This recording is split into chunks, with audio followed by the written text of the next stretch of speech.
the solution. Spiritual nutrition. You can take it to the Spanish slide. So spiritual nutrition is our solution. And the way to get our spiritual nutrition is to grow in the fruits of the Spirit. So the fruits of the Spirit are love, joy, peace, patience, kindness, goodness, faithfulness, gentleness, self-control. And when we grow in these things, against these things there is no law, is what the rest of it goes. But when we grow in these things, you'll notice that we bless others. If we're more loving, that blesses God and his people. If we're more peaceful and joyful, it blesses everyone around us.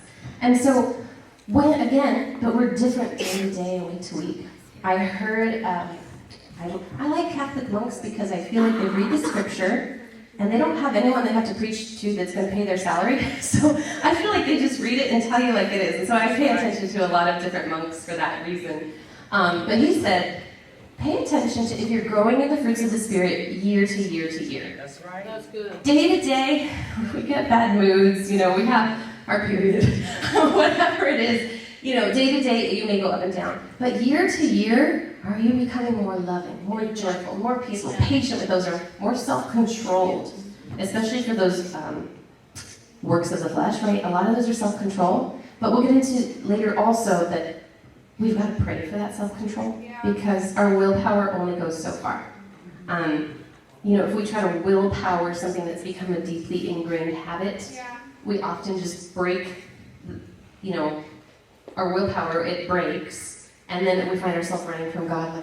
Or, in my past, I've just tried to make the Bible say what I wanted it to say, so I'm not really breaking it, And so, it's important that we get those fruits of the Spirit really lined up in our soul, that we're praying all the time for the grace to be self-controlled, for God's grace to help us follow his word. Because Jesus says, those who hear my word and then do it, right? It's not just knowing the word, it's not just knowing scripture, it's really doing what it says and having a close relationship with God. The relationship with Christ is more important than any of it, that we're seeking his face. He says, those who seek will find, those who knock, the door will be answered. And he also says, many will come and say, Lord, Lord, didn't I prophesy in your name? Didn't I do all this? Didn't I go to church every Sunday? And they'll say, I never knew you.